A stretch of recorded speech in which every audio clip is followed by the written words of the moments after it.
The podcast you are listening to is Based in Fact, a true crime podcast. Join host Lisa O'Brien as she examines America's most infamous true crime cases through the lens of the court, not the court of public opinion. No rumors, no spin, no theories, just fact. Here's Lisa O'Brien.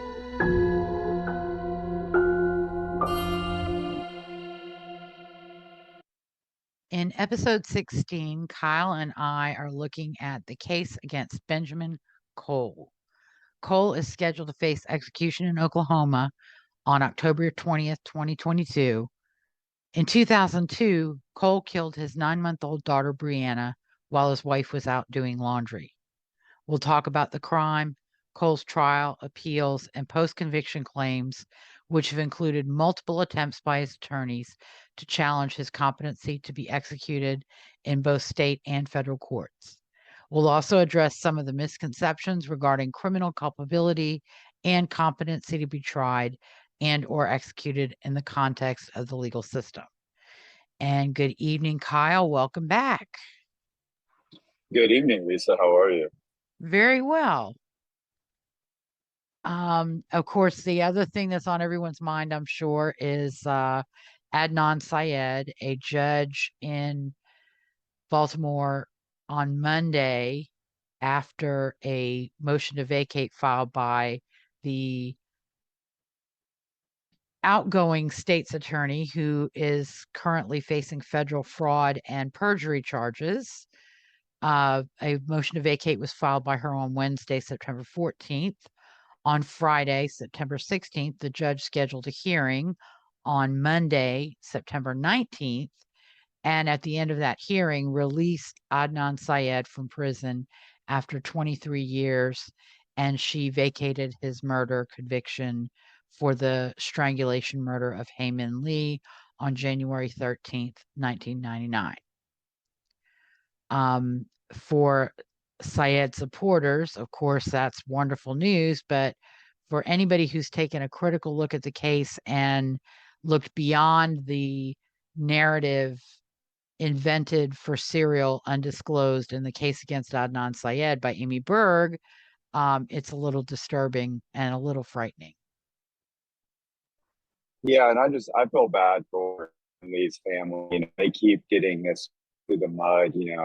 They have to they continue to have to live through this trauma over and over again by the Innocence Fraud movement. Yes. And, we have to comment. I participated in like a roundtable on Sunday, the day before the hearing, with Roberta Glass on Roberta Glass True Crime Report.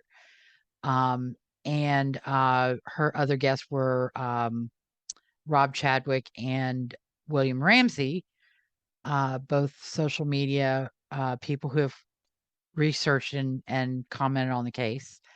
And then one of the things that we learned after the hearing from the attorney who was pro bono handling on behalf of the Lees as victims under Maryland victim rights laws, Hae-Min Lee's brother Young was contacted on Tuesday. The motion was filed on Wednesday. It was set for hearing on Friday, and the hearing was on Monday. I don't care what anybody says, that is not adequate or reasonable notice. No, not at all. You by can't any stretch of the imagination. You can't expect people just to upend their lives to all of a sudden have a day's notice. And you guys did a great job. I listened to that show. Thank you. It's really great. Thank you. So it certainly was not a fair proceeding. And in my opinion, I read the motion to vacate. It was awful. It was horrible. And it was nothing but conclusory allegations that were never even ultimately proven at the hearing. They didn't put on any testimony from, people who worked with Christina Gutierrez, who said, yes, we never knew anything about this suspect's existence, or we never heard about this. Although, as I recall, the failed polygraph testing for the Mr. A.S., who found the body, Alonzo Sellers, that was addressed at trial. That was brought out at trial, and that was used to try to impact his credibility at the trial. Yeah, it sounds very, very dubious at best. I mean, it seems very strange. Almost like you said on the podcast, just the state's attorney was just trying to do it for political points. It just seemed really weird. Yeah. And I think another misconception that a lot of people have is just because an alternate suspect existed during the course of the investigation, that is not in and of itself exculpatory evidence. There has to be something that ties that suspect to the victim, to the crime scene, to the murder, right, in order for a defendant to even be able to talk about that suspect. Well, we say this a lot on these cases. It's amazing that, the people that always believe the convicted or innocent, they have two totally different standards, meaning all this evidence is against the convicted, but there's one guy who was seen near the crime scene. Oh, that's totally enough evidence. He's totally guilty.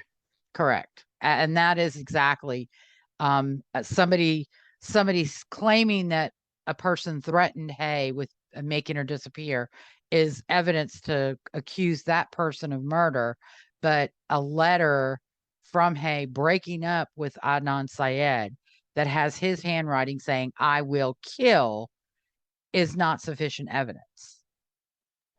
Yeah, but if they always would apply that same standard, I never understand the way that they can go through those mental gymnastics. Yeah. So I don't know from what the Lee family attorney said during his interview with Roberta. I don't know that there's any recourse for this. I was hoping that the AG would challenge the order on the basis that it was not proven. The allegations in the motion were not proven in the hearing. The judge had a written order already prepared. So she's not really interested like it was already in the bag. Meeting the requirements of the law. She's interested with going along with what Marilyn Mosby says, or not Marilyn Mosby. It's a former Innocence Project. I don't think anyone who has worked for the Innocence Project should ever be qualified or permitted to work in any state attorney, district attorney office, even in a quote conviction integrity union, because I don't think that they have the objectivity to recognize not at all when they're totally wrong about an alleged wrongful conviction. Right. And it becomes about winning yes, and achieving the goal and really undermining the system that they're supposed to be a working part of. Right. It's not about conviction integrity. It's just about getting people out of prison. And especially, as you always point out, there seems to be this pattern of getting men off who murder women. It's a very misogynistic movement. Yeah. So, all right. Well, that is enough on Syed. And I think probably, if not sometime this year, certainly maybe early season 2, we'll take a deep dive into that case. And hopefully the situation has resolved in a more equitable fashion than what we have right now, which was not fair and equitable and just. No, not at all. When it's not fair too that we have this, we have this other sort of two systems of justice, those that get attention by podcasters and then those that don't. It just doesn't seem fair. Yeah. And another thing I have to say is I do not think, and I think every state for their AGs and for the DAs, I don't think that any state AG, county DA, parish DA should be able to do something so rash when they lose an election. Yeah, that's a really good point. I think that once they lose the election, their their powers should be curtailed. Because what Marilyn Mosby is doing is she ends up declaring Adnan Syed actually innocent or exonerated or dropping the charges. He is going to have a multi-million-dollar lawsuit against the state of Maryland. Right. And she's going to be, that's going to be Exhibit 1 or Exhibit A in his claim. And, that's her way. And she's not doing it for Adnan Syed. And she's not doing it because it's the right thing to do. She's doing it to stick it to the people of Maryland who didn't reelect her. Yeah, exactly. It's and anybody who believes otherwise, I have a double bridge on the Mississippi River in New Orleans that I would love to sell you. Well, yeah, and I mean exactly, because I mean I don't know if I don't know off the top of my head if she's at the end of a 4-year term or 8-year term, but she could have done this her first day in office. She could have run on it, but yeah, you're exactly right. To do this, after she's been booted out of office, just kind of, vindictively doesn't seem the right thing to do at all. Correct. So, all right, well, let's get to our case tonight. We're looking at another Oklahoma case. This is Benjamin Robert Cole. He is due to be executed on October 20th, 2022, unless a court declares him incompetent to be executed, or the state or the parole board grants him clemency, and the governor agrees and grants him clemency and commutes the sentence from death to life. So, first of all, this one is a really sad case, and it took me a long time to complete my research because the victim was 9-month-old Brianna Victoria Cole. She was born March 27th, 2002. Her father was Benjamin Robert Cole Sr., the man charged with her murder. She has a half-brother, Benjamin Robert Cole Jr. She also has 2 additional half-siblings, one named Christopher, and the other one I could not relocate the name. I saw it in passing and didn't write it down. And her cause of death was trauma. Her lumbar spine was broken, severed, and there was a transection or tear of her aorta. The perpetrator was her father, Benjamin Robert Cole Sr. He was born April 8th, 1965. And then, of course, he had 4 children, Benjamin Jr., Brianna, and Christopher, and a 4th child.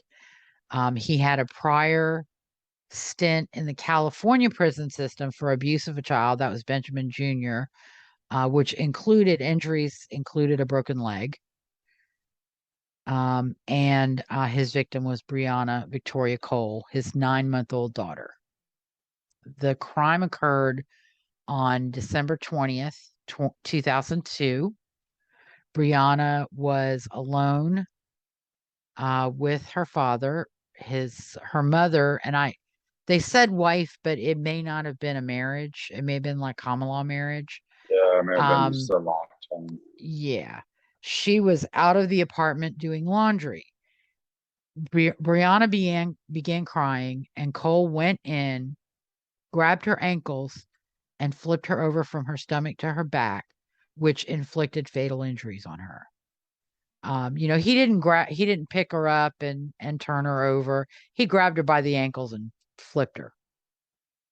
Yeah, that's what it's almost. Yeah, it's almost like he flipped her. Like he was mad. Like, she's crying. Yeah. How dare she?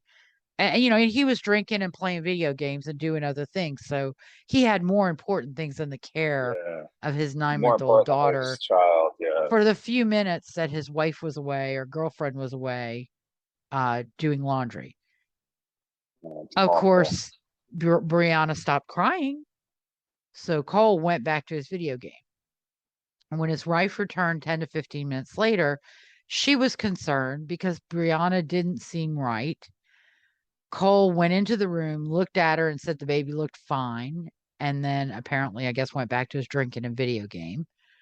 When Brianna stopped breathing, 911 was called, and Cole performed CPR, waiting on arrival of EMS. But when they got there and began caring for Brianna, he didn't tell them what he had done.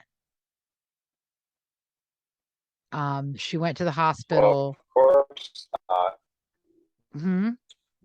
No, I just said, of course not. He's not going to tell them Yeah. what he did, that he flipped her over like a of course, these were catastrophic injuries, and Brianna, they couldn't save her, but they didn't know what was wrong because the injuries were not something that they were able to see or detect in their medical treatment.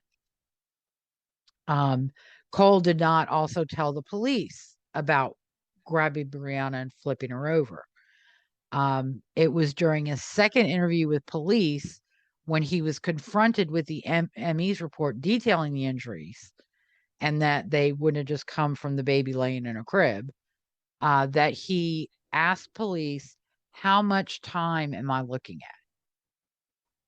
Is there a thought that if he would have told the paramedics when they got there what he had done, that might could have helped save her, or was it going to be fatal regardless? No, these injuries were fatal. Again, her spine, her lumbar spine was severed. Oh God. I know why this took you so long. It's horrible. And her aorta, there was a tear. So she was bleeding heavily. And like they would have known she was bleeding heavily and she was in bad shape, but they wouldn't have known why. So they wouldn't have known how to make it better. He then admitted police that he caused the injuries that led to Brianna's death. In a written statement, he said Brianna was crying, so I went into the room to flip her over by grabbing her by the leg and flipping her over backwards. He was, of course, on the 21st of December, arrested in Claremore, Rogers County, Oklahoma, and he was eventually charged with first-degree child abuse murder. And in Oklahoma, first-degree child abuse murder does not require proof of intent to cause a victim's death. And that is because children are such vulnerable victims that you can cause their death just, by the significant abuse, and they die. So you don't, the first degree murder in most states, in most cases, you have to prove intent to cause death. And in child abuse murder, you don't. Right. Yeah, that makes sense. So he was charged in Rogers County, Oklahoma. The judge was Honorable J. Dwayne Stidley, although in some of the material I read, it was a Judge Smith. So that's an interesting question. But according to the Oklahoma court dockets, it was Judge Stidley. His counsel at the time of trial was Ray Hasselman and Patrick Abbott-Ball, and that was counsel for the state. Apologize, Rogers County DA. Counsel for the accused was G. Lynn Birch and James C. Bolin, who were attorneys with the Oklahoma Indigent Defense Service. Now, one thing I want to mention, Cole was something of a very hyper-religious person, and he became very religious. For example, he didn't want his mom going to a Presbyterian church because in his mind, that was not an acceptable Christian faith. During his pre-trial period, was he hyper-religious, like before the murder, or was it something did he kind of find faith after he was arrested? I think he was becoming before the murder, and apparently, oddly enough, when he drank, he became more hyper-religious when he drank, according to some of the sources that I I don't mean read. to laugh, but that is the first time I think I've ever heard that. That is an interesting phenomenon for Mr. Cole. So, but he was tried October 12th, 2004 to October 20th, 2004 for first-degree murder. Now, kind of went off the track. Prior to his trial, there was a trial about his competency to be tried because his religious beliefs, he wanted Pentecostal attorneys. And when his attorneys questioned his religious beliefs and his competency to be tried, he stopped speaking to them. And then during pretrial proceedings, he would sit at the table and not move a muscle. And he would have a Bible open in front of him, but he would pretend to read it, but not turn the pages. Or he would just look at the closed Bible sitting on the table. So he was, exhibiting these things that, of course, defense attorneys say he must be crazy. But he was evaluated. He was found to be competent. He had a competency trial in Oklahoma, which is something that I think is kind of unique to Oklahoma when questions of competency arise prior to trial. So he was found by a jury in Oklahoma to be competent to stand trial. Remember that, because it will come into play again. But he was tried. Yeah, I mean, even though he was acting strangely, the fact that he wanted, particular religious sect and attorneys is something that a competent person would do, not somebody who was crazy. Well, no, it's actually his attorney. According to his attorneys, because he was doing those things, he was not competent. But basically the finding was, he was doing those things as a considered choice of his, and that does not make him incompetent. And yeah, exactly. That seems like he's making a very rational, competent decision because he wants a particular type of attorney. Correct. And he wants it, and he doesn't want the attorneys representing and questioning his religion or his competency. And that's more what it is. When they question his religion and his competency, he's not going to cooperate with them. He's not going to deal with them, but that's his choice. He can't benefit from that choice by being declared unable to stand trial. And I think a lot of people don't realize, just because you have a mental illness, just because you have a personality disorder, just because you want to walk around with a toilet seat on your head and call yourself King John, that doesn't mean that's a mental image I'm not going to be able to get out of my head. I think I have my Halloween costume. I'm going to be King John with the toilet seat on my head. Just please go to Home Depot and buy an unused one. Yeah, absolutely. But that doesn't make you incompetent to stand trial, because it doesn't demonstrate that you don't understand the nature of the proceedings and that you can't help your attorneys. Because if you want to sit at the table with the seat on your head and be referred to as King John during the proceedings, but you can, provide your attorney with information and you can answer questions, then you are competent, even though what you're doing is odd. So that is kind of an understanding, is you can be odd and you can do bizarre things, but that doesn't make you incompetent. Yeah, and it doesn't even necessarily make you crazy. Yeah, there's a long way between being eccentric and being, legally incompetent. Right. So he was tried. He was found guilty during the first phase, and then during the penalty phase 2, which in Oklahoma is called stage 2, which was tried on October 21st, 2004. The aggravators offered by the state were that the murder was especially heinous, atrocious, and cruel, that Cole had a prior conviction for felony involving the use or threat of violence, which was his prior child abuse charge, and that he was a continuing threat.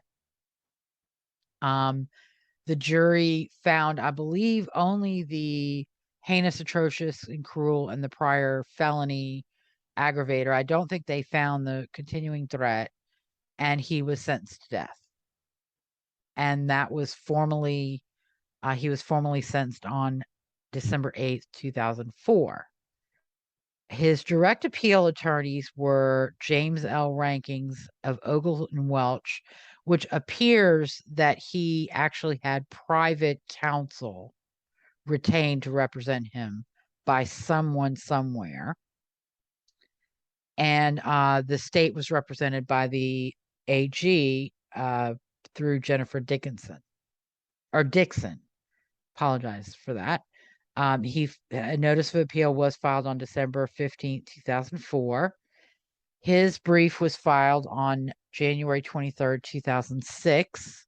So there was a process of extensions and getting the records and all those things, which took about 2 years. So when in some of these cases, when people say there's a rush to execute, it's like, if there's a rush to execute, why is it 2 years to even get his direct appeal started? Yeah, we talked about our last case, right? They're talking about, rush to judgment. It was like 7 years between the verdict and the appeal. Correct. Because he had his sentencing reversed and had to go back and have a new sentencing, because that was James Coddington. So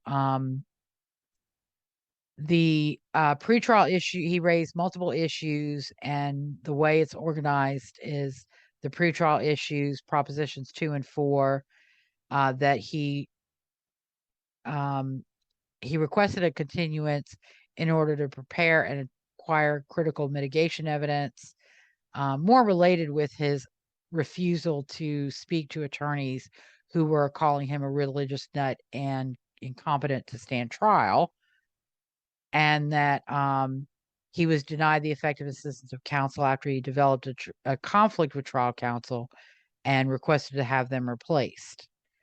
The denial of that request, he argued, was violation of his 6th, 8th, and 14th Amendments and the Oklahoma Constitution.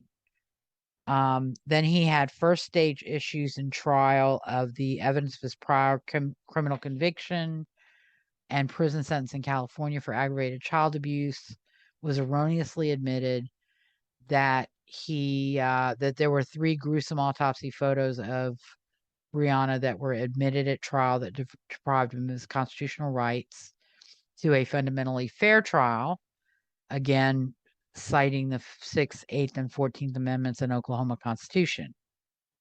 Then he raised sentencing stage issues regarding instructions about the heinous, atrocious, and cruel aggravating circumstance, and that the evidence was insufficient to support the aggravating circumstance, and that the aggravating circumstance was unconstitutionally vague and overbroad as it was being applied by this court. He also objected to the introduction of details of his prior conviction during the first stage proceedings and prejudiced him during the penalty phase, that the Oklahoma crime of child abuse murder as one of general intent fails to provide a constitutionally adequate culpability requirement that must result in a vacatur of the death sentence in this case as having been imposed in violation of the 8th and 14th Amendments. Then Proposition 9 was about the introduction of the photographs of Brianna depicting her in life during the penalty phase, violated the 8th and 14th Amendments, which is a common complaint raised during direct appeal in Oklahoma's death penalty cases. That was raised in Richard Glossop. I think it was raised in Coddington as well. Yeah, it always seems strange to me that they sort of object to, seeing the victim, pictures of the victim, pictures of the crime scene. No, this is prejudicial. It's like, yeah, that's just evidence showing the jury what happened. Well, that is that is generally admission of evidence is at the discretion of the trial court, but they raise it. And even though it's generally not successful, I think the belief is that at some point in time, the U.S. Supreme Court is going to step in and say, no, you can't do this. Because more and more the trial becomes about the accused rights, and the rights of the victims or victims' families are Right. not respected, and often are being whittled away as time goes on. He also raised an error regarding the second stage jury instruction on the definition of mitigating evidence, which deprived him of a fair sentencing proceeding. That he was denied his constitutional right to a jury trial by the failure of the trial court to instruct the jury that it must find the aggravating circumstances outweighed the mitigating evidence beyond a reasonable doubt. And then he raised issues affecting both phases or both stages. He alleged prosecutorial misconduct and seeking sympathy for the decedent, which violated his right to a fundamentally fair trial and sentencing proceeding in violation of the 6th, 8th, and 14th Amendments. And then that the cumulative effect of all the errors raised in this appeal denied him of a fundamentally fair trial. The Oklahoma Court of Criminal Appeals found no merit to any of his claims. And specifically with regard to the pictures of Brianna's injuries, while it did find that one of the pictures was close to crossing the line, those photographs were necessary to see the injuries because they were not on the outside of the body. So you had to see a picture of the spine severed. You had to see a picture of the injury to the aorta. So yes, while those internal pictures are gruesome, they were necessary for the jury to understand the nature of the injuries inflicted on Brianna by Cole.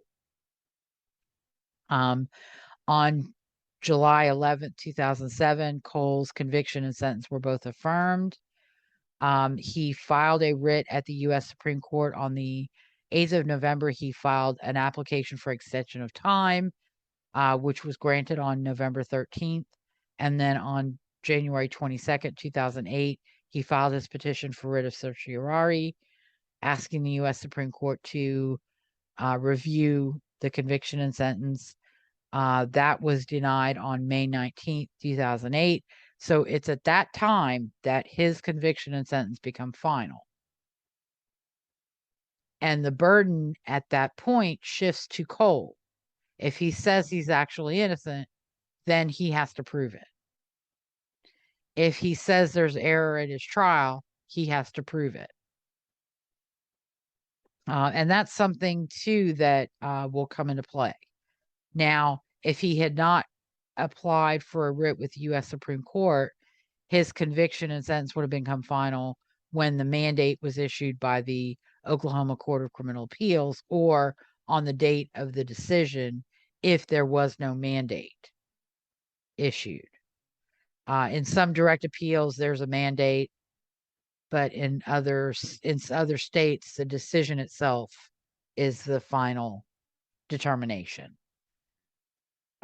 So that is now he goes before the courts from this point forward as a guilty man, and he bears the burden of proof in all subsequent proceedings. So his state post-conviction... Right. It was a good reminder that the appeals process isn't just to relitigate the trial and just to bring up new stuff. He's already been convicted. It's up to him to have to prove that he's innocent. Correct. And the courts, the Oklahoma Court of Criminal Appeals has specifically said on many occasions that their state post-conviction Act is not meant to be a second direct appeal. So if you raise issues you raised on direct appeal, those issues are res judicata. They've already decided they're not going to look at it again and make a new decision. So in state post-conviction, his counsel was Vicki Ruth Adams Warnicki from Norman, Oklahoma. The listings in the appellate opinions and the docket at the Court of Criminal Appeals don't identify her as being with indigent defense or public defender or anything like that. So again, I think this may have been she may have been a private attorney retained by someone on Cole's behalf. That could be incorrect, but that is the inference that I'm drawing based on how she's described. And then the state was represented by the Rogers County District Attorney. Of course, in Oklahoma, the venue is the Court of Criminal Appeals. If the issues raised require further development or are worthy of further development, then the case would be referred back to the district court for a hearing. The initial petition was filed on, January 7th, 2005. And then an application for post-conviction relief was filed on February 28th, 2007. And there was some different procedural, administrative machinations on the docket that weren't really substantive to the post-conviction claims. So again, we have a 2-year gap between the filing of an initial petition and the filing of an application raising issues to be decided by the court. The first issue raised was Cole's competency to stand trial, and the allegation was made that he was presently incompetent to assist in post-conviction proceedings. They raised ineffective assistance of counsel for failure to present compelling mitigation evidence during the second stage, and that compelling mitigation evidence was the first child that he abused, for whom he served time in California prison. That child did not hold any grudges against him and had expressed to post-conviction investigators that he would like to have some form of relationship with his father. And so they felt that that child should have been brought into court in the trial, the death penalty trial, and put on the stand to testify that he didn't have any grudges about the abuse that was inflicted on him by his father. Which I can't wrap my head around that. That's a very strange. Yeah, especially given the fact that the strategy at trial was to try to keep that abuse completely out of the trial. Yeah, exactly. Well, I was going to ask you earlier, I was surprised that the ineffective counsel wasn't on appeal, because as we talked, I think last week, that's a basic standard for every convicted person. Mm-hmm. In Oklahoma, you can actually raise ineffective assistance of counsel of some issues on direct appeal. And they also allege that his direct appeal counsel were ineffective, I guess, for not raising those issues on direct appeal, and that his sentence is suspect and unreliable due to new rule of law, which was a case called Anderson versus State, in which the 85% rule, the court did not allow the jury to hear that Anderson would have to serve 85% of any sentence imposed by the court. And so his sentence was vacated, and he was remanded for new sentencing with the jury being told. But that was not a death penalty case. It was a life in prison case. And then he also alleged cumulative error. He filed a motion for discovery and a motion for evidentiary hearing at the same time. And then on December 18th, 2007, he filed a notice requesting a competency evaluation. The decision was rendered on January 24th, 2008, and relief was denied. Basically, they found that his competency was determined prior to trial. And that was by a jury, and that in Cole's particular case, the record was actually quite substantial regarding issues related to his competency. And once again, the court found that his deliberate decisions not to communicate with counsel who questioned his competency or his religion or religious beliefs was not a sign that he was not competent to be tried. And I think they also found, and this is interesting, that you don't actually have to be able to cooperate with counsel during post-conviction proceedings, because post-conviction proceedings are not a new trial, and they certainly aren't a time to re-litigate issues raised at trial or on direct appeal. Yeah, Then that makes a lot of sense, because yeah, your mental state post conviction shouldn't be germane at all. correct. So and competency, believe it or not, is something that is fluid. Somebody can have a period of time when they're so depressed that they would be determined to be incompetent, but then with therapy, medication, their competency can be restored. So Yeah, that makes sense. So it's not something, once you're incompetent, you're never going to be competent again. And again, the defense found doctors that would say he was not competent, but a lot of their determinations, especially with one of the experts, were speculative because Cole wouldn't talk to them, because he knew that they were trying to say he was not competent. Right. I mean, that seems to be the general rule, though, right? With the defense experts, you can find an expert, and if you pay them enough, they will testify to pretty much anything the defense counsel wants. To a degree.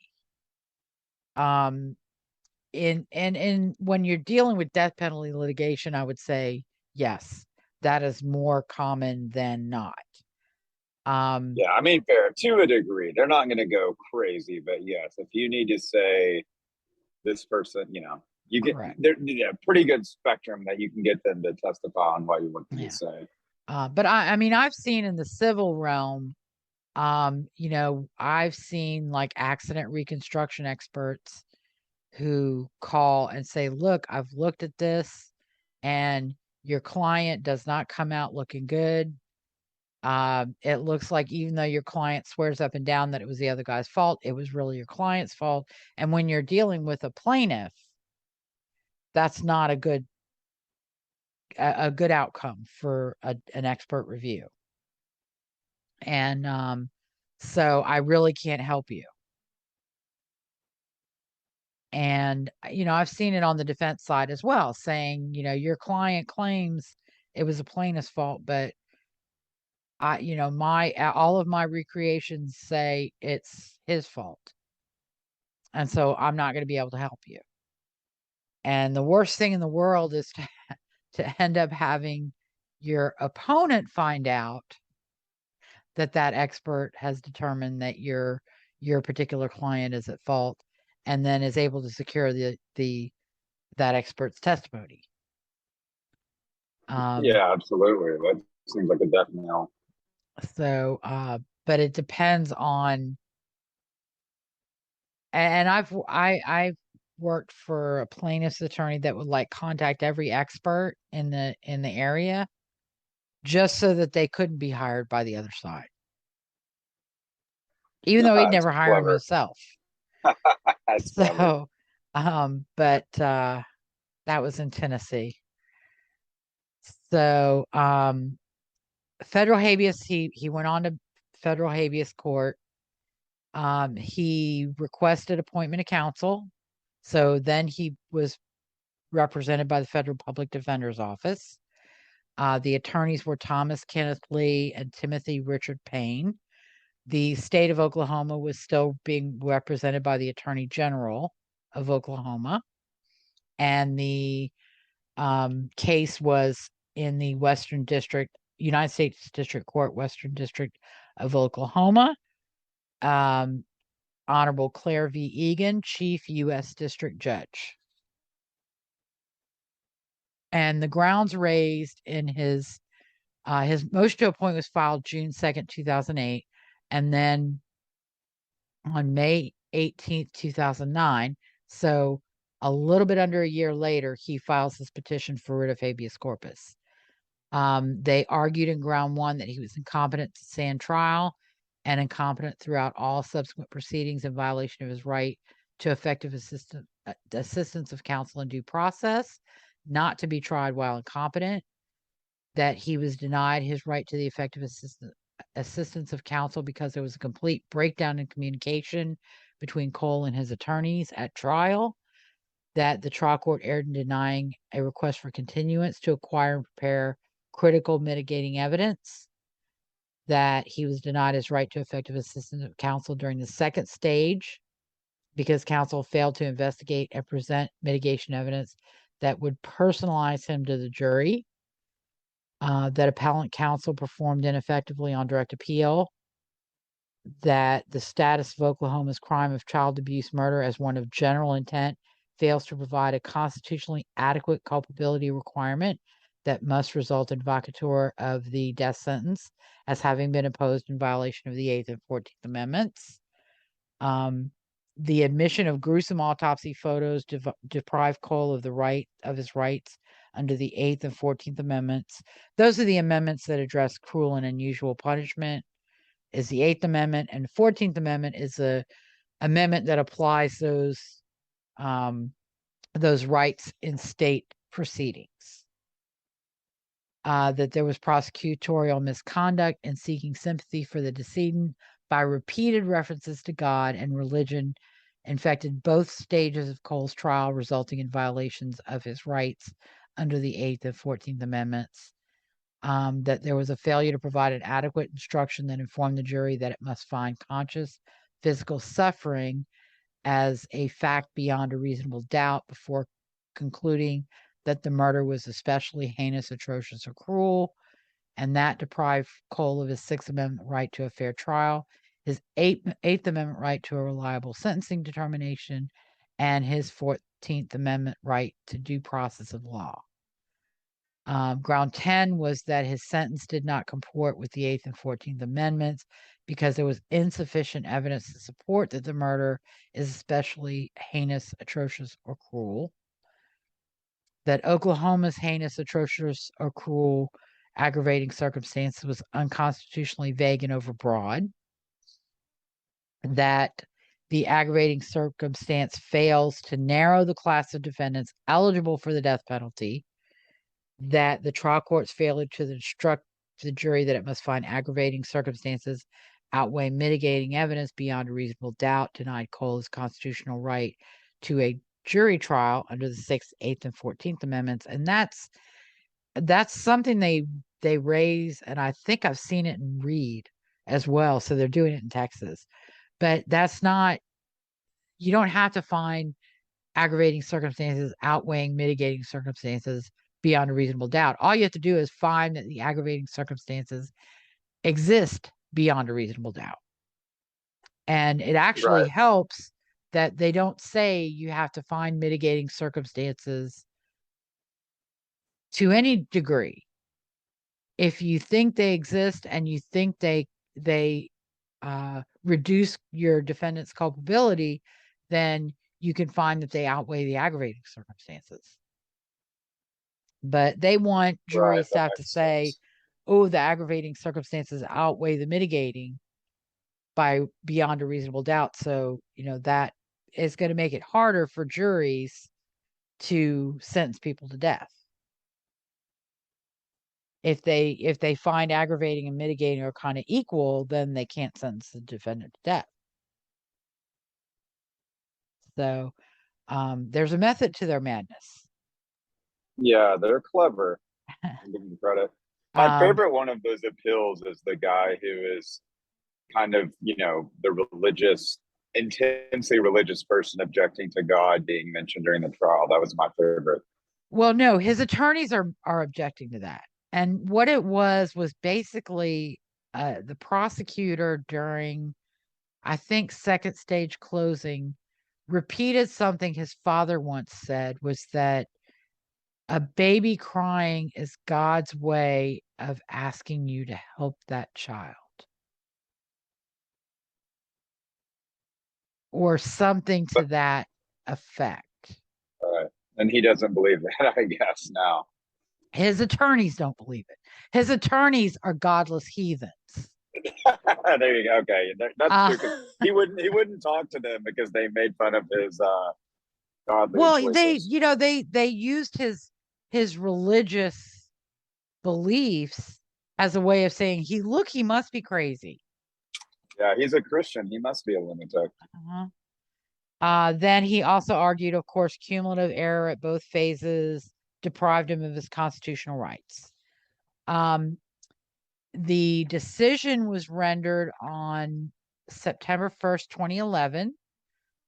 Relief was denied, and his request to toll and obey the proceedings were denied because apparently, I think he wanted to go back to state court and litigate his competency in post-conviction.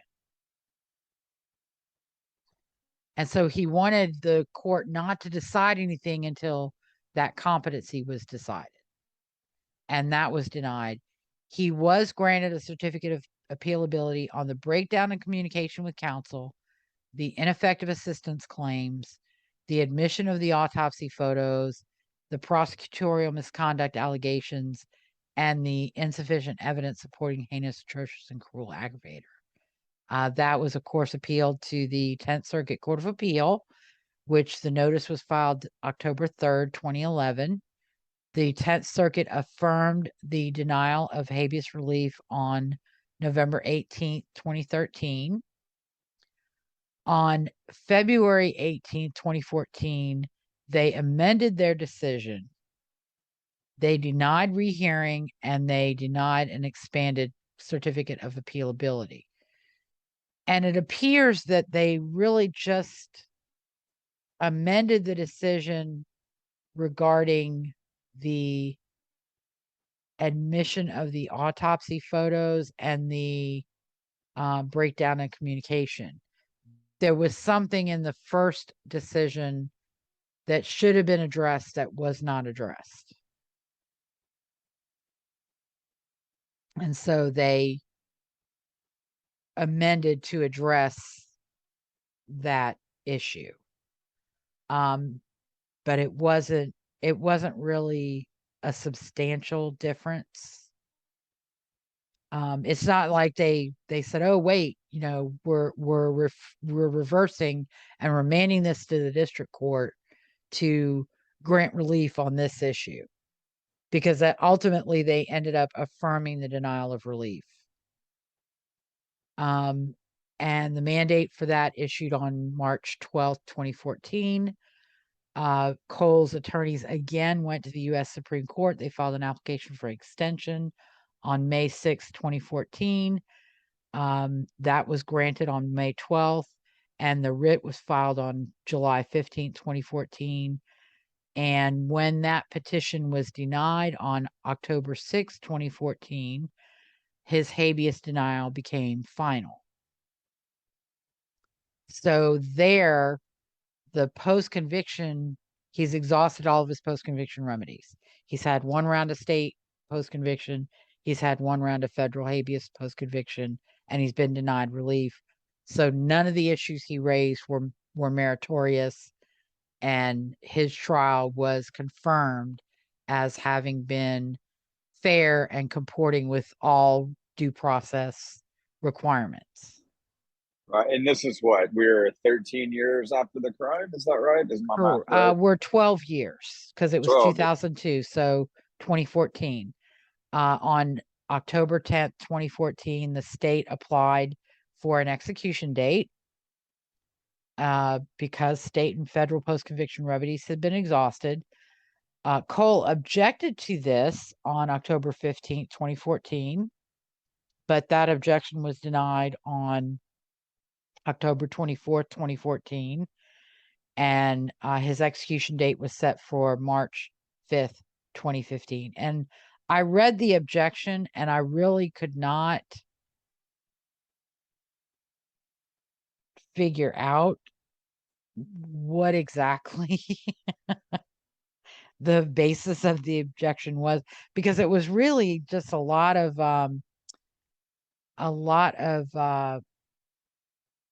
allegations about other things about competency and that they're going to litigate competency, et cetera, et cetera.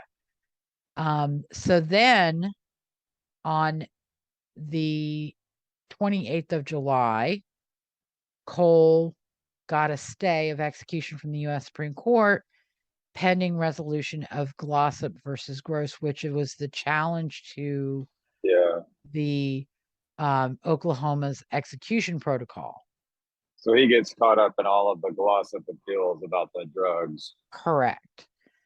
And then in January of 2015, his attorneys also filed a successive federal claim alleging that Cole was not competent to be executed.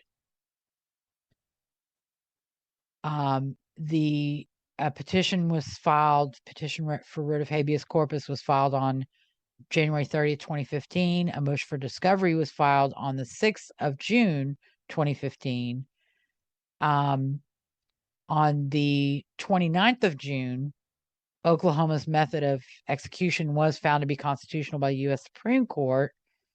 And then on July 8th of 2015, the federal litigation was stayed because, as it turns out, Cole should have been pursuing this claim in state court because he hadn't filed a state court challenge to, or a state court request to have his competency examined.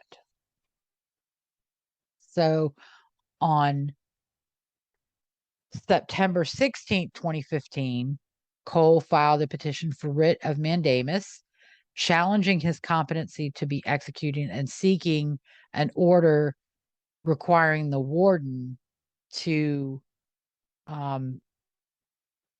comply with Oklahoma statute dealing with competency for execution. He also filed a petition for writ of prohibition on the same date, which challenged the execution protocol, which no longer used a barbiturate, which was what was specified in the existing protocol. And then he filed an application for stay of execution. An order was issued on the 17th of September, directing a response from the warden and state before September 24th, and directing an expedited filing of the record with the clerk of court and transmitting the case back, or remanding the case back to Rogers County and Honorable Jim D. Bland to examine Cole's competency. The warden filed an answer response on the 23rd of September. There was a hearing held on the 28th of September. In the meantime, while this is going on, and this case has been a little bit unusual because while the stay was in effect, most of the time the attorneys just drop whatever they were doing until a new date is set. But I don't understand. I guess because they thought they had a slam dunk, because by this time, Cole's mental health, he's been diagnosed as paranoid schizophrenic. His religious beliefs have taken a bit of a kooky turn, because now he's a Messianic Jew. He's not cutting his hair. He's not shaving his beard. He's not cutting his beard. He's gotten a little disheveled, or a lot disheveled. He's apparently not walking. He's not leaving his cell. And he's not communicating with counsel or their experts. So maybe they think they have a slam dunk. And so they're continuing this. So they go back to federal court and they file a motion for access to their client and a motion for hearing. Then that's denied on the 30th of September. They get a stay of execution in the Court of Criminal Appeals because by this time the protocol has been found to be acceptable and Cole did have another date. Hey, Lisa, can we take a quick step back? Can you just explain? The dot sometimes I can't connect is if he'd exhausted all of his state and federal appeals, why is he still able to file all of these, different, competency briefs and all these other things if all of that stuff had been exhausted? Well, the competency is fluid and it can change. So you can go and have a competency determination and find you to be competent, and then 2 years later you can go back and say, well, now things have changed. So the competency so is it about his mental state when he committed the crime, or is it about his mental state when he's going to be executed? There's a competency when you commit the crime, and that can impact whether you can be held culpable for the crime. And that's usually a defense. It's an affirmative defense. So if you're going to say I was crazy at the time, you have to admit that you committed the crime. Gotcha. But that can impact whether you can be held culpable for it.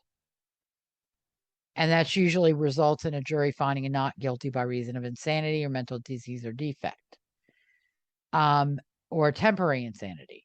Then there's competency to be tried, and that is whether or not you can assist your attorneys in your defense, whether you understand the nature of the proceedings against you, and whether you understand that what you did was wrong. That, I committed a crime and I'm being tried for it. And this is a crime I committed. I think also in culpability is whether you understand right or wrong. Like if Andrea Yates, right. And I think one of the things with Andrea Yates was, she called and said, I just drowned the kids. I was saving them from the devil.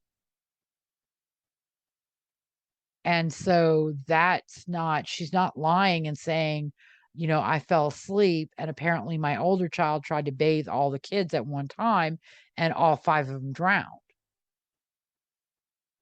And she wasn't trying to hide the crime. She wasn't lying to police about how it happened. So that's kind of an indicator that she maybe could not distinguish right from wrong at the time of the crime. And then to be tried, you have to be able to assist in your defense. You have to understand the proceedings. If you say the judge is an alien and if he finds me guilty, he's going to bite off my head like a praying mantis, then you don't understand the proceedings. Of course, it also depends if you tell your cellmate that that's what you're going to tell the state doctors. And then your cellmate says, yeah, he told me this is what he's going to tell the state doctors, then that's going to kind of hurt you. So, but again, I thought that the state and the federal courts had already gone through all of these competency appeals. Well, they went through they went through prior to trial, right? But and in the defense attorney's defense, things had changed. He was maybe more religious. He was not caring for himself. He was not cutting his hair. Circumstances had changed that maybe appeared to be a deterioration of his mental state. Well, okay, so that's what I'm trying to understand, though. So does it matter if you say you were competent when you committed the crime, you were competent during your trial, but now 14 years later, you're a kookadoodle. Does that come to bear on whether or not you can be executed? That is, well, it can come to bear, because if you don't understand the reason you're being executed, if you think you're being executed to stop you from preaching to the other death row inmates, or you think you're being executed because the judge didn't like people with red hair, if you don't know this, if you don't know or don't express that you're being executed for the crime for which you were convicted, which in Cole's case is he was convicted of the murder of his daughter, and he's being executed because he murdered his daughter, then you're incompetent to be executed. Okay, gotcha. So that makes sense. So your mental state at the time of execution does come to bear. It can come to bear, and so they're filing now. It's interesting though that they have a proceeding going on in state court, but I guess the hearing led them to believe that that wasn't going to fall their way. So they go back to federal court and they try to claim there's some flaw in the state court process. And so they want the federal court now to step in and supersede the state court process. Now, and during this time, I think Cole had gotten a new execution date, which I did not find an order for a specific date. But because of this is also during the period of time for Glossop and Warner was executed with the wrong drug. And that led to a decision by the governor and the Department of Corrections and the Oklahoma Court of Criminal Appeals to say, okay, wait a second, we're going to stay all executions. We're not going to try and execute anybody else. And we're going to find out what happened with Warner, why it happened with Warner, and the state is going to rework their protocol. So on October 5th, 2015, the general stay went into effect. On October 6th, Cole filed a notice of exhaustion of state court remedies and request for scheduling order. The court issued an order resetting deadlines and ordering a response from the state by November 17th. Cole then filed a motion to clarify on October 21st, and a minute order was entered on October 21st, suspending the court's deadlines while the parties briefed and the court decide whether to administratively close the case. Because once the stay of execution goes into effect and Cole does not have an execution date, the determination of his competency kind of becomes a moot issue. Because if he doesn't have an execution date, it doesn't matter that he's incompetent at this time. He filed a response to the order to show cause on the 30th of October, and the state was ordered to respond to that. On November 12th, rather, a response was filed, basically taking the position that because all executions were stayed indefinitely, Cole's competency to be executed had been adjudicated by the state court, the federal proceeding could be administratively closed. Cole filed a reply to that, and on November 24th, 2015, the court administratively closed the case. On October 2nd, the state issued an opinion denying extraordinary relief and declaring his application for a stay of execution moot because all applications were stayed. And then there was another stay issued on the 7th of October, and I think that was the indefinite stay.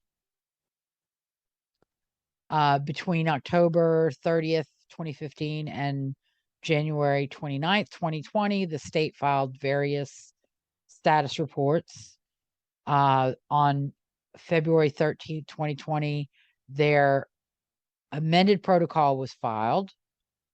And then this one is one that kind of pissed me off.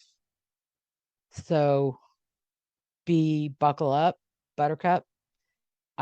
He was represented by an attorney by the name of Gary Peterson. And then the federal public defender was also involved. Patty Gezzi, Thomas Hurd, and Michael Lieberman. The Oklahoma Attorney General and Rogers County District Attorney represented the state. And the basis of this post-conviction application filed on May 14, 2020, was that Brianna was a member of the Cherokee Nation. She was like 1/16 Cherokee. And the murder occurred within the boundaries of the Cherokee Nation reservation. And therefore, the state of Oklahoma had no jurisdiction to prosecute, convict, or sentence Cole, a non-Indian, for Brianna's murder.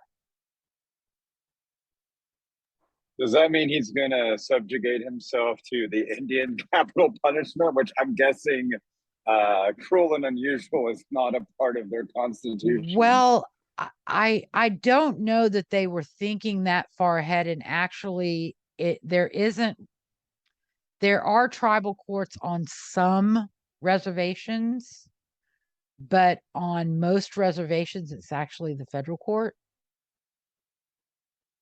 Right. And his attorneys have just come up with this idea 18 years after the fact. And it's based on a case called McGirt versus Oklahoma, which they found in that case, the U.S. Supreme Court. It was pending, actually. It hadn't been decided. And there was another case, Murphy versus Royal, in the 10th Circuit. But Murphy and McGirt were both Indians, and they found the state of Oklahoma didn't have jurisdiction to prosecute them for crimes committed on tribal land.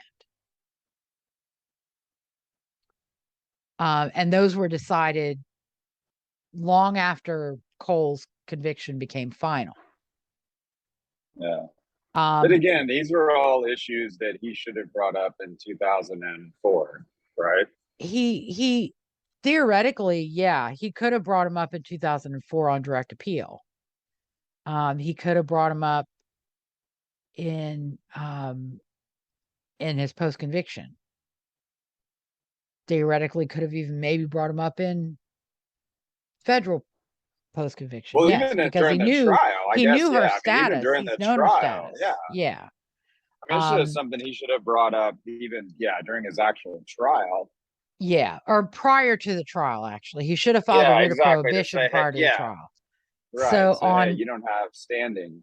On May 29th, the Oklahoma Court of Criminal Appeal dismissed the application and denied the motion to hold that everything in abeyance because neither Murphy nor McGirt were final decisions. And they found Cole's petition was premature. Then on August 12th, 2020, after McGirt was decided, Cole refiled an identical successive application, and that was remanded by the court on August 24th to the District Court of Rogers County for an evidentiary hearing. The hearing was held on September 28th, and then an order on remand was issued on November 18th, basically finding that Brianna was an Indian and the crime occurred in Indian country. The administrative things were done, and the record was completed finally on December 7th, 2020. And there was some supplemental briefing filed. And because it looked like he had a good claim that he was going to be successful, the federal court indicted him in the Northern District of Oklahoma for first-degree murder in Indian country. And that was on April 6, 2021. On April 29th, 2021, the state filed a supplemental brief arguing that Cole's claim was available before McGirt was decided, and pointed out that his second successive petition raising identical issues was filed in May of 2020. On April 29th, the Oklahoma Court of Criminal Appeals granted Cole relief, vacated the conviction, and remanded to the Rogers County Trial Court with instructions to dismiss. On the same date, the state filed a motion to stay the mandate because they were going to appeal. And the mandate was stayed until June 1st, 2021. Then on the 26th of May, the state filed a further request for stay, pending the U.S. Supreme Court's order staying its mandate, or seeking a further stay in light of the Supreme Court's order staying its mandate in a case called Oklahoma versus Bossy. The Court of Criminal Appeals agreed and issued an indefinite stay of its mandate. And then the Oklahoma Court of Criminal Appeals, and this is interesting, they had another case called State Ex Rel Marloff versus Wallace before them at the same time that this was going on with Cole. And in that case, they denied retroactive application of McGirt on state post-conviction review. In other words, they said, McGirt, if your conviction is final, you're not entitled to relief under McGirt. McGirt only applies if your charges are still pending at the time you seek to apply McGirt and say, the state doesn't have jurisdiction to try me, convict me, or sentence me. And on August 31st, 2021, the Oklahoma Court of Criminal Appeals vacated its order granting relief, withdrew its opinion, and its previous order granting post-conviction release were vacated and set aside, and that opinion was withdrawn. And then they issued a new opinion on October 7th, 2021, denying post-conviction relief and denying Cole's motion to stay proceedings, finding that McGirt and post-McGirt rulings shall not apply retroactively to void a final state conviction. So almost. But again, I think McGirt was an Indian. Right there. And McGirt challenged the state's jurisdiction over him because he was an Indian and his crime was on an Indian country. Well, and he might have Cole would have opened himself up to a hate crime as well. So he might have been glad that he didn't roll in that way.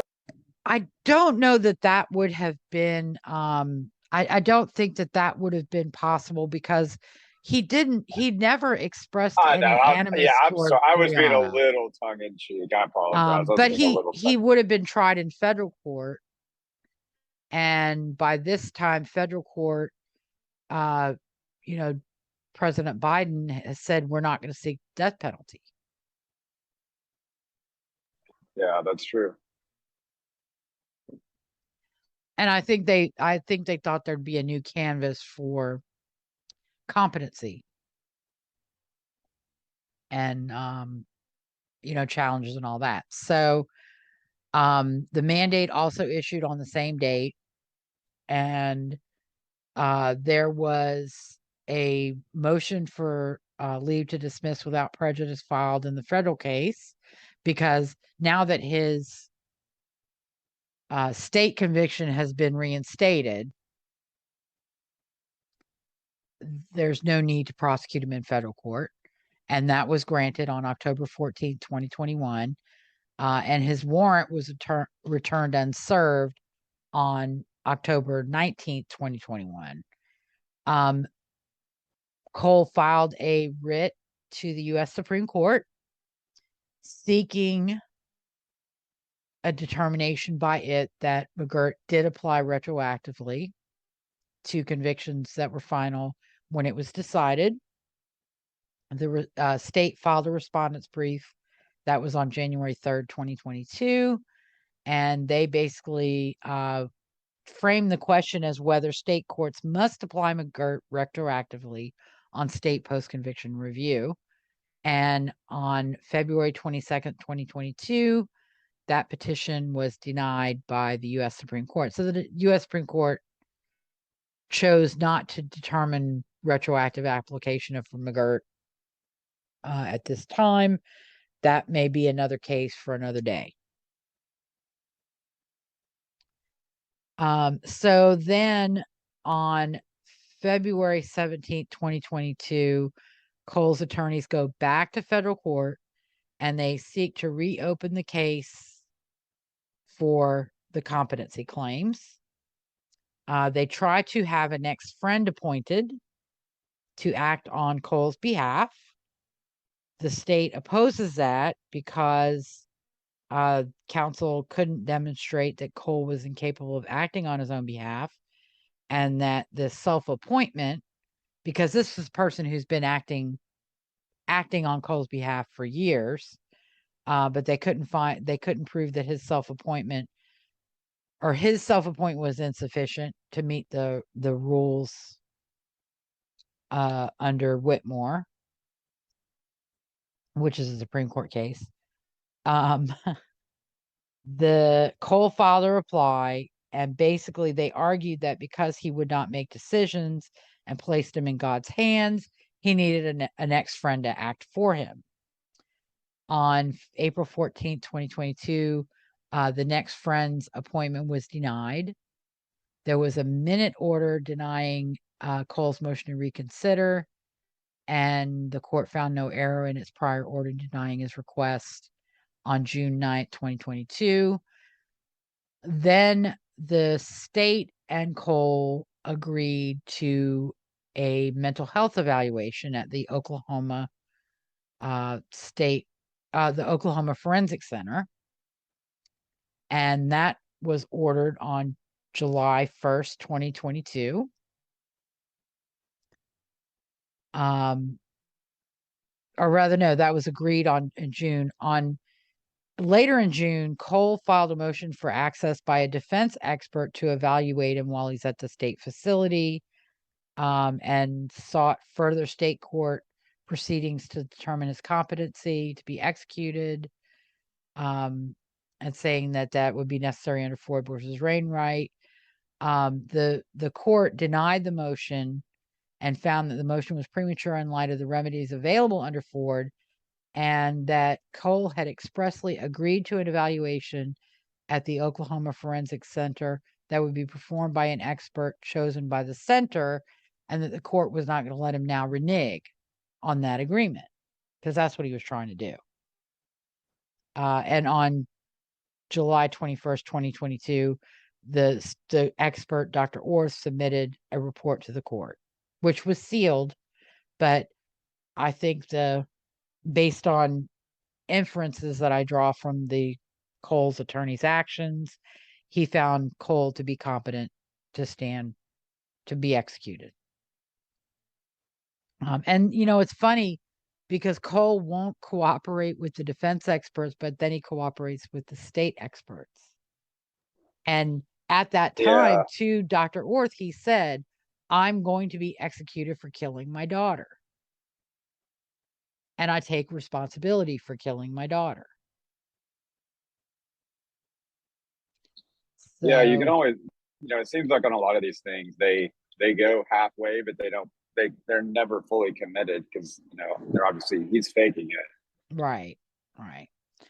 So, then again, the execution process between, because of the challenge to the protocol and use of midazolam as the first drug, there were no executions in Oklahoma. I keep wanting to say Arkansas. I don't know why.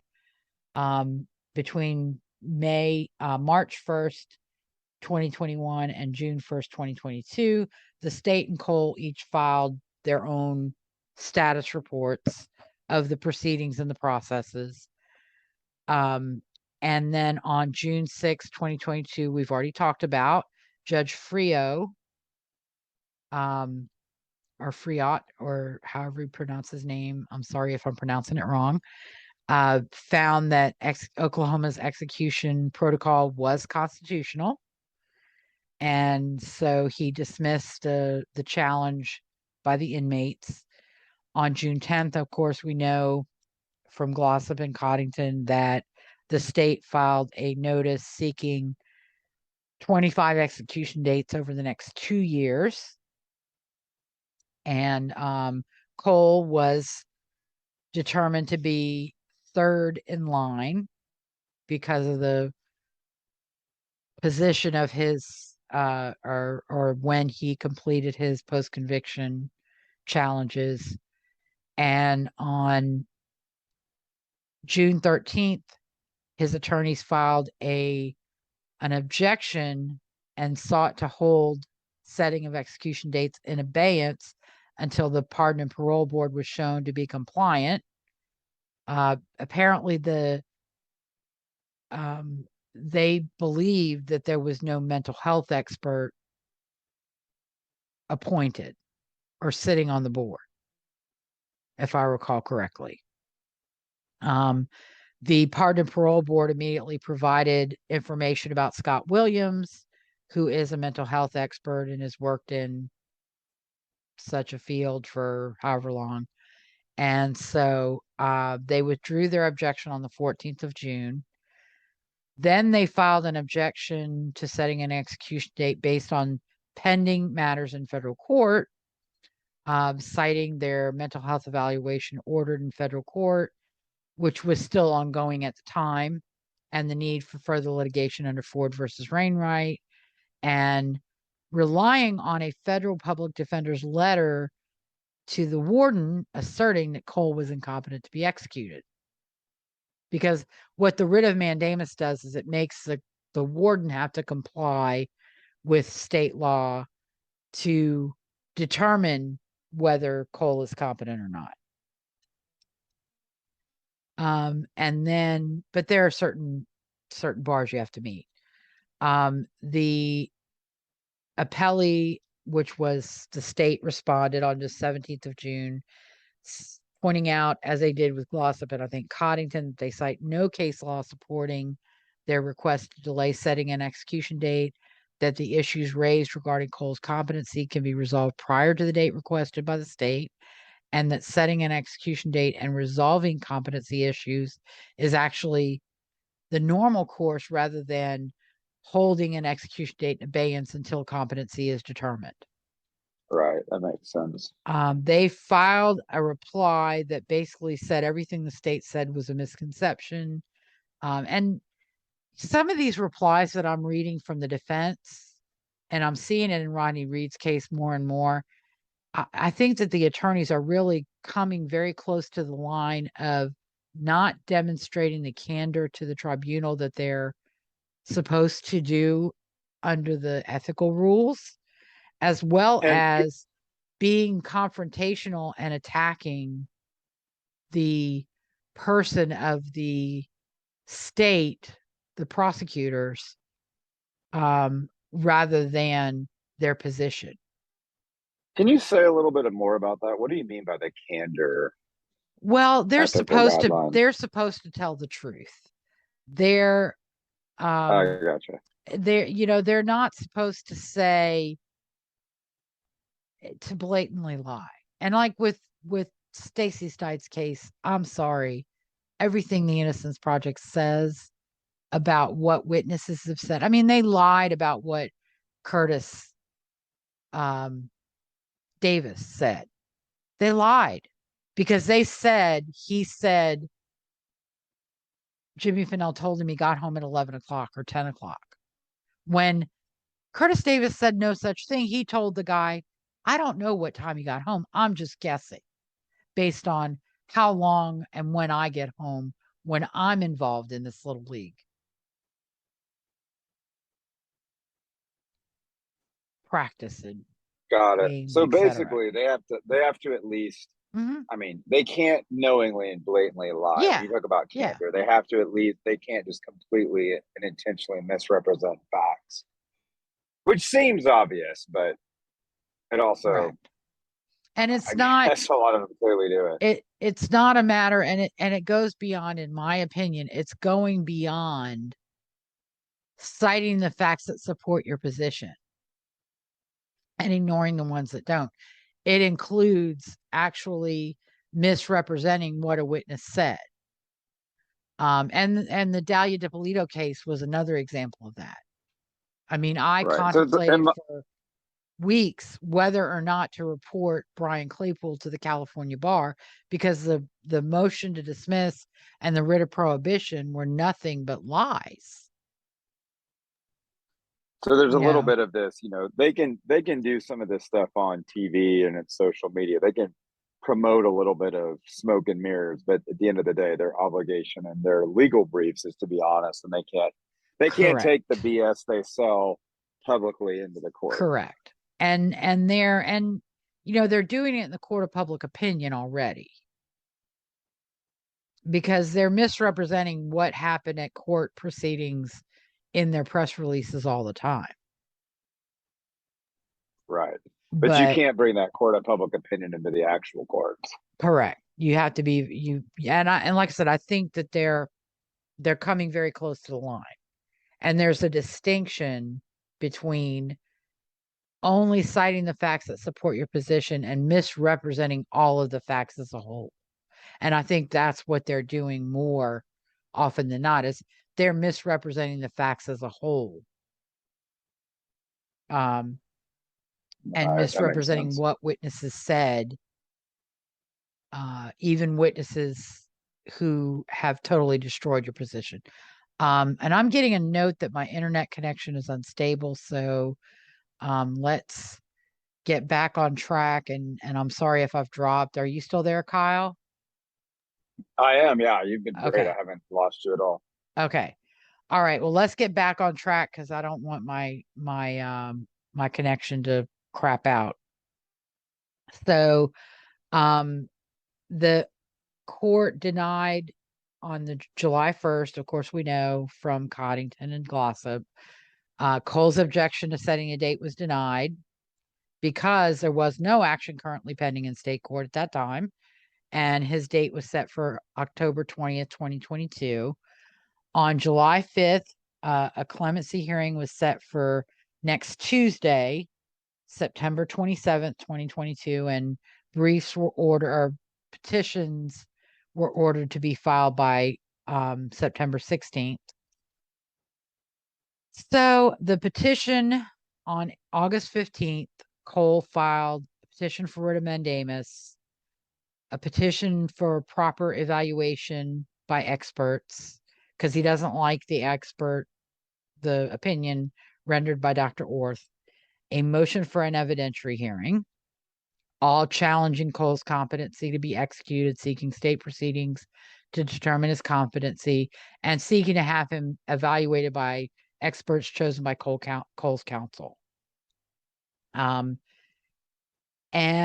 the court filed an order for a status conference on September 21st, 2022 at 9 a.m. That was on August 15th. The state filed a motion to strike or reschedule that status conference to expedite the proceedings, seeking an earlier date. The Cole filed a response seeking discovery from the state to expedite the process, and seeking that the state responded to this discovery prior to modifying any status conference date. The state filed another response to the writ of mandamus, basically citing that petitioner had been found to be competent by Dr. Orth, and that the prior claims of incompetence have all been rejected, objecting to the motion for evidentiary hearing because he failed to meet the burden or the threshold requirements for a hearing. In other words, the competency petition cites 2008, 2015 visits from the attorneys where Cole wouldn't speak to them, but doesn't cite anything demonstrating his condition in 2022 or a change in his condition in 2022. And that's what you have to do in order to get a hearing. They also filed a motion in a response to the motion to expedite discovery, pointing out that a motion for discovery was not filed and that Cole's not entitled to discovery. And then objecting to evaluation by experts because Cole agreed to the evaluation by Dr. Orth, and now he doesn't like the results, so he's trying to get another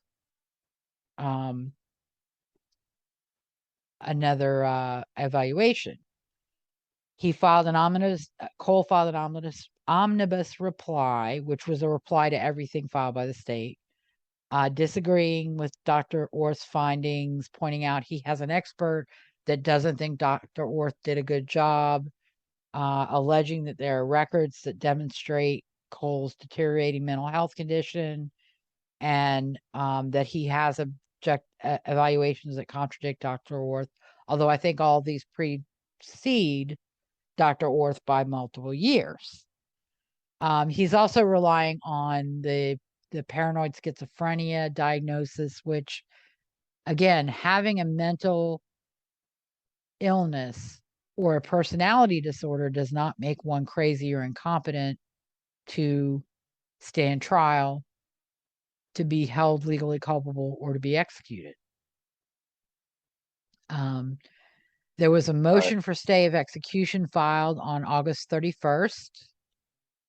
An order issued on August 31st, continuing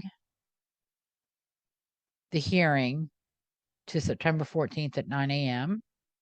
And that was actually filed on, I think there was like a status conference on the 31st. And I think the motion to stay was denied, and the request for written discovery was continued.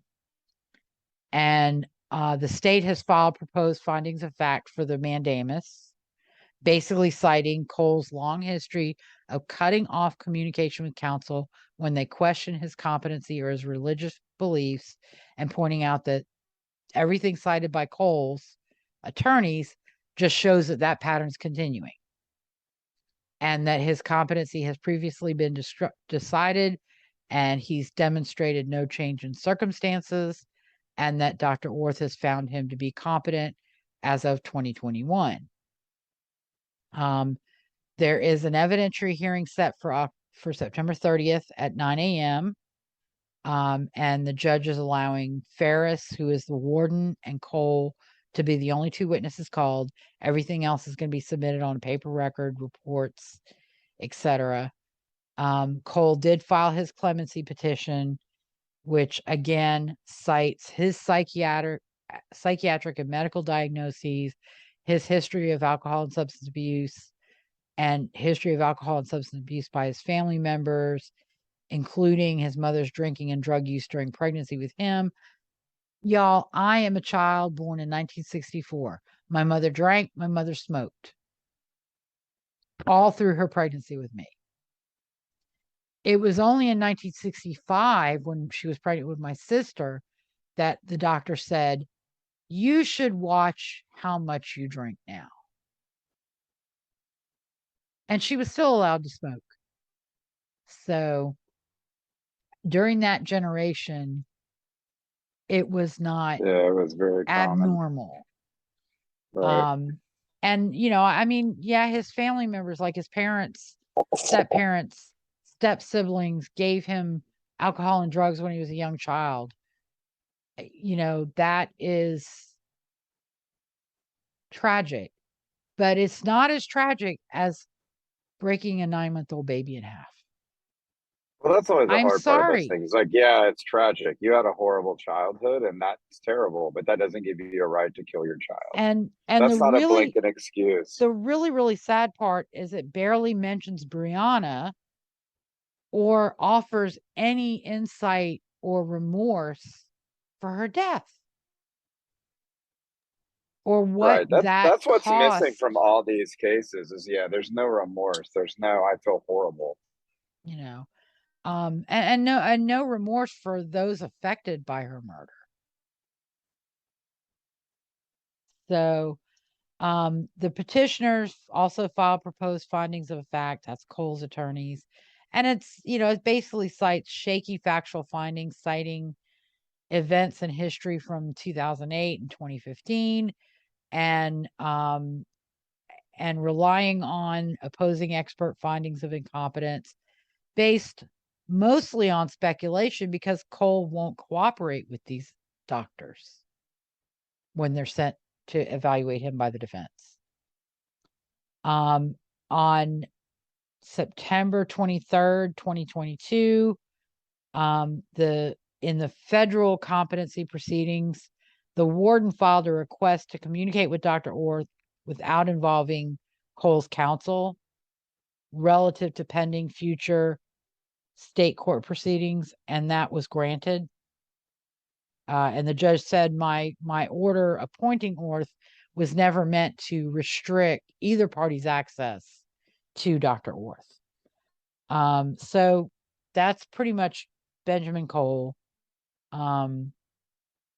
He does have a clemency hearing set for Tuesday, although if his 2015, he may not even participate in the hearing because he refused to participate in 2015, and clemency was denied 3-2. And his date is October 20th. Is that right? Yes. And then he I'm also sorry, has. I'm having a senior moment. Is he in front of Glossop? Well, he's now in front of Glossop. Glossop was scheduled to be executed the 22nd of September. Right. But and then, Governor Stitt, I don't know why, granted an extension, a stay to give the courts a chance to resolve Glossop's issues. So they're re-adjudicating it for the 15th time. Yeah. So, and Reed Smith has issued a third report, and there's been another press conference because they know they don't stand a snowball's chance in hell in court. And so now they're keeping everything in the court of public opinion. And it's just more extrajudicial hearsay BS designed to make it look like Justin Sneed and using the word recant, even though Justin Sneed wasn't using it properly when he used it. He doesn't want to recant. He's told people Glossop made me kill Barry Van Treese. And they even, I think in Reed Smith, in one of its reports, it says that's what he told a cellmate. That's what he told his attorneys. So I don't see how you can say he's recanting when he's still telling people Richard Glossop made me do it. But yeah, Glossop has been moved to December 8th. So Cole will be up first of the last three we've done. Yeah, Cole is next on the 20th of October. And then after that is Richard Fairbanks in November, and Richard Fairbanks is our case for 2 weeks from tonight. No, excellent. Well, another great job. Thank you for all the great research. It's a fascinating case. Tragic. I can understand why it's so hard to get through those documents when there's a child involved. And Fairchild is difficult because it involves another child. So that one's also difficult. This will be the third one in a row that have involved young children by their parents. Yeah. Well, we had a couple of cases between Lucio and that's Cole. right. You're right. But yeah, it's difficult because involving the child is it's really tough to read. And for me, it's tough to read because even though, yes, they're entitled to due process and they're entitled to a determination that their conviction sentence meet the standards of due process, it's still very difficult when the victim was a 9-month-old baby who was crying. And her father grabbed her by the ankles and flipped her over. Yeah, the one man in the world whose sole responsibility is to protect her for her entire life until his last breath, and he's the one that kills her. It's terrible. And Being inflicted the fatal father of a injury. daughter, I want to execute him myself. I could have, I could have sympathy if he did this and then he saw and he realized, oh my God, what did I do? And immediately called for help. He didn't even do that. He went back to drinking and playing video games. And it was only when Brianna stopped breathing and his wife, girlfriend, whatever, mother, wanted to call EMS that he tried to help this child. So he violated his foundational it's just responsibility not, to the father. it's just not, it just makes me, and then it upsets the saying that there was no jurisdiction because she was an Indian and the murder occurred in Indian country. That was when my blood started boiling. 18 years after, Absolutely. you're now Yeah, saying, oh, guess what? They don't have jurisdiction. And I really have to say, this is all the attorneys. I don't think any of this is Cole. I don't think it's all them just Cole, kind of acting independently. yeah, I think they're looking for it's the spaghetti defense. Throw it at the wall and see if it sticks. And yeah, it's just crazy. So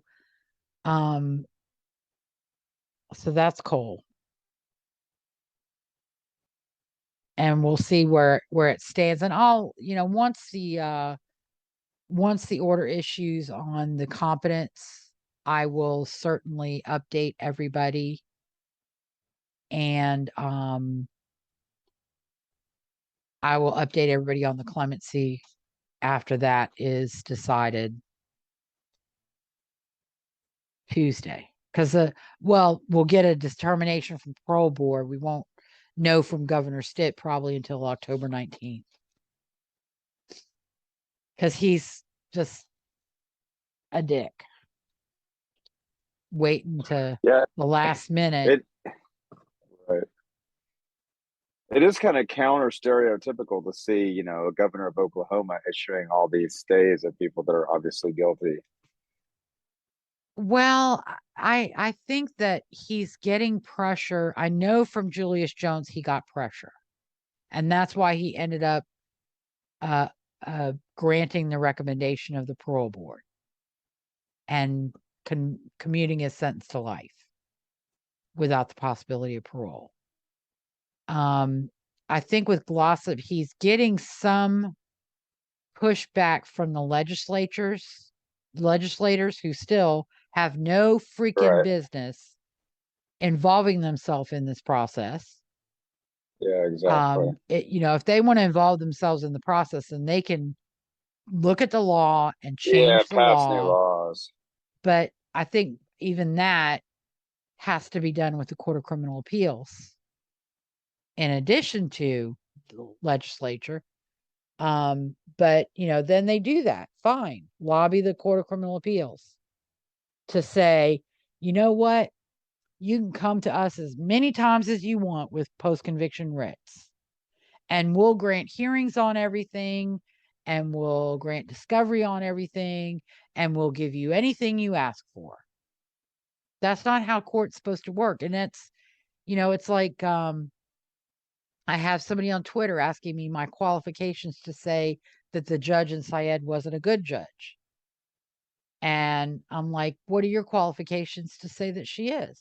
And he gives me the motion to vacate. It's like, I read that piece of crap, and it's extrajudicial hearsay from a podcast and a documentary that have no basis in being brought into a court of law.